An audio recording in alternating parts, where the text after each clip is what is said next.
दोस्तों 2 जून 2024 ज्येष्ठ मास रविवार के दिन अपरा एकादशी भी पड़ रही है। इस दिन सूर्य को जल देने वाले लोटे में डाल देना यह एक गुप्त चीज होगी। हर मनोकामना होगी पूरी, सभी रोग दोष दुख दर्द होंगे दूर, भगवान सूर्य देव जी हो जाएंगे प्रसन्न, आपके जीवन में होगी धन की वर्षा, आप बन जाएंगे करोड़पति मालामाल। दोस्तों 2 जून जो यह ज्येष्ठ मास का रविवार पड़ रहा है, इस दिन बेहद दुर्लभ संयोग बनने जा रहा है। और दोस्तों सबसे अच्छी बात यह है कि इस दिन एकादशी भी पड़ रहा है। विष्णु भगवान भी बहुत प्रसन्न मुद्रा में रहने वाले हैं तथा माता लक्ष्मी भी साथ में बहुत प्रसन्न मुद्रा में रहने वाली है।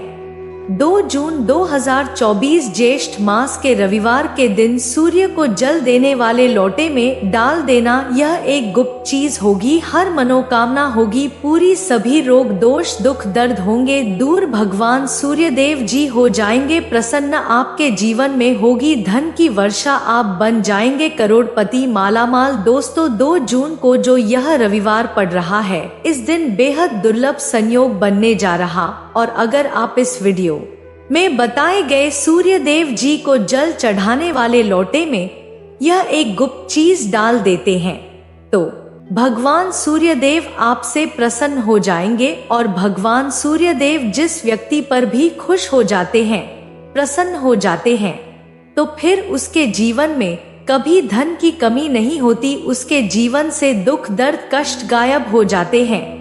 पुराणों के अनुसार कहा जाता है कि संसार के समस्त मानवों को स्नान करने के पश्चात सूर्य देव को जल चढ़ाना चाहिए। तांबे के लोटे से जल चढ़ाना बहुत ही अच्छा माना जाता है। जल के साथ अक्षत एवं फूल मिश्रित कर सूर्य देव को जल चढ़ाने से सूर्य देव बहुत ही जल्दी प्रसन्न होते हैं। जल को चढ़ाते समय सूर्य देव के मंत्रों का उच्चारण भी करना चाहिए, इससे मन में सकारात्मक ऊर्जा प्रवेश करती है। जिन लोगों का स्वास्थ्य अक्सर खराब होता है, यदि वे लोग हर सुबह स्नान करने के उपरांत सूर्य देव को जल चढ़ाते हैं तो उनको स्वास्थ्य से संबंधित जितने भी समस्या होती है उन सभी का निवारण प्राप्त हो सकता है। बहुत से लोगों की कुंडली में सूर्य की दशा ठीक नहीं होती है, इन लोगों का अवश्य ही रोजाना स्नान करने के पश्चात सूर्य देव को जल चढ़ाना चाहिए। इससे उनके घर में जो भी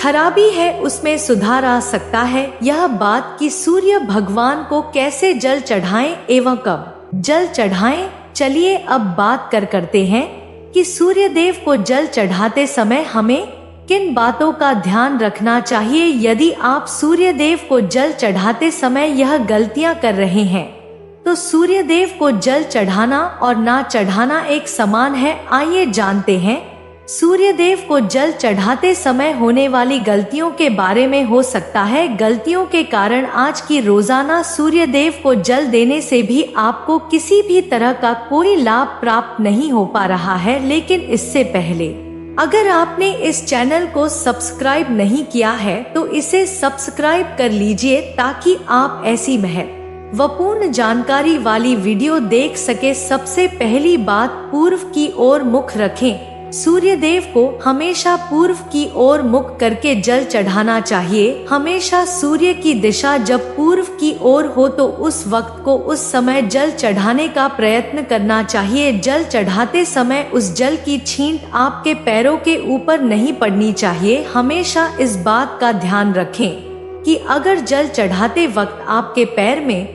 वह जल गिरता यह तो अच्छी बात नहीं है, क्योंकि इससे सूर्य देव क्रोधित होते हैं। आर्यों की परस्पर दृष्टि भी किसी की पड़ सकती है। सूर्य देव को जल चढ़ाते समय सूर्य देव के इस मंत्र का जाप करें, ओम सूर्याय नमः। दूसरी बात, बिना स्नान किए जल नहीं चढ़ाना चाहिए। दोस्तों यह गलती ना करें कि बिना स्नान किए सूर्य देव को जल चढ़ा दें। सूर्य देव को स्वच्छता विधि पसंद है, ऐसे में यदि आप बिना स्नान किए उन्हें जल चढ़ाएंगे तो आपसे रुष्ट हो जाएंगे और आप जिस कारण से उन्हें जल चढ़ा रहे थे उसके बारे में भी आप सफल हो जाएंगे। तीसरी बात, ताम्र पात्र का उपयोग। आज फिर प्लास्टिक का बड़ा फैशन चल रहा है। प्लास्टिक की किसी भी प्रकार की चीजों से सूर्य देव को जल बिल्कुल भी अर्पित ना करें।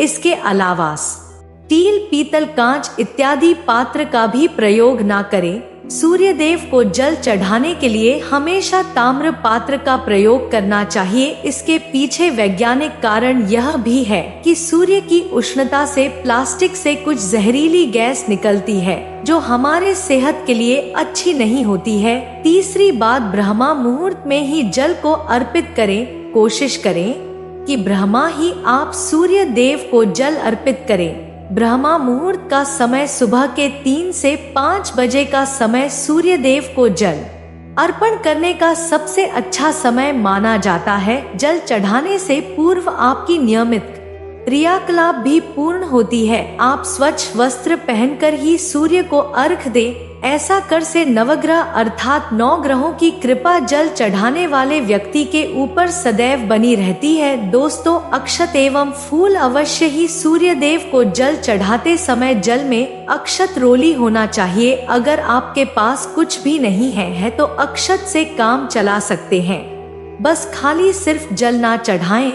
छठी बात, हाथ सिर के ऊपर रखें। हमेशा अपने हाथ को सिर के ऊपर रखकर ही सूर्य देव को जल अर्पित करना चाहिए। जब जल की धारा सूर्य देव को अर्पित करते वक्त गिरती है तो उसी धारा से सूर्य यदेव को देखना चाहिए। कहा जाता है कि ऐसा करने से व्यक्ति के ऊपर सूर्य देव की कृपा बनी रहती है। व्यक्ति के मन में सकारात्मक ऊर्जा भी प्रवेश करती है। साथ ही बात, चप्पल अपने भूल से भी आपके पैर में चप्पल नहीं होनी चाहिए। यदि आप सूर्य देव को चप्पल पहनकर जल अर्पण करेंगे तो आपसे रुष्ट हो जाएंगे और आपके जितने भी काम रुके हुए हैं वह सभी काम भी आगे नहीं बढ़ पाएंगे। इसलिए हमेशा सूर्य देव को नंगे पैरों में रहकर ही जल अर्पित करें। दोस्तों, बात करते हैं सूर्य को जल चढ़ाने से क्या क्या फायदे होते हैं। कहा जाता है कि रोजाना उगते सूर्य को अर्घ देने से भाग्योदय होता है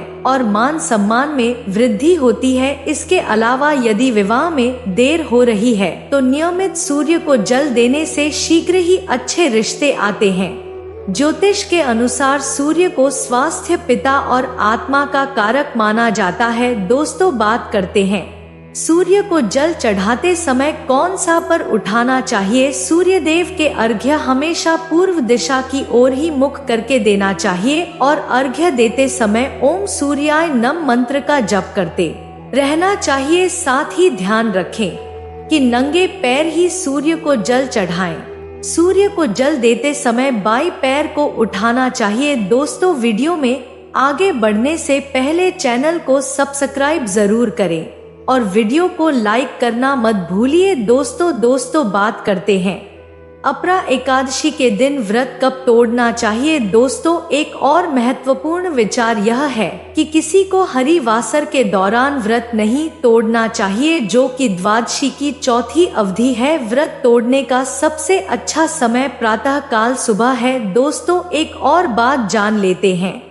अपरा एकादशी के दिन क्या दान करना चाहिए। बहुत अच्छा फलदायी होता है। अपरा एकादशी के दिन तिल का दान करने से भय से मुक्ति मिलती है और आत्मविश्वास बढ़ता है। इस दिन अन्न का दान करने से घर में कभी अन्न की कमी नहीं होती। वस्त्र, छाता और बिस्तर का दान करने से आपका आर्थिक पक्ष सुधरता है। इस दिन जल का दान करने से विष्णु भगवान आपके जीवन की सभी समस्याओं को समाप्त कर सकते हैं।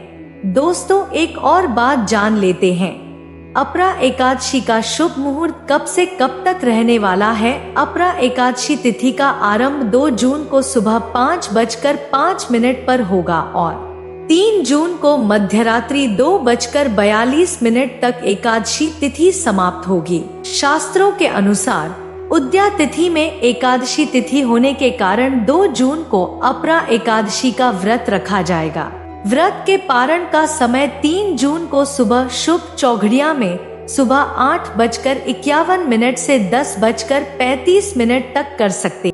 दोस्तों, अपरा एकादशी के दिन मंदिर में क्या चढ़ाने से सभी पापों का नाश हो जाता है और भगवान विष्णु तथा माता लक्ष्मी खुश होते हैं। मान्यता है कि पूजा में भगवान को खास तौर से तुलसी और तिल चढ़ाना चाहिए। इस दिन सुबह जल्दी उठकर तुलसी के पौधे की पूजा करें और उसमें जल चढ़ा। इसके बाद भगवान विष्णु को केले और हलवे का भोग लगाएं। विष्णु जी को पीले वस्त्र चढ़ाएं।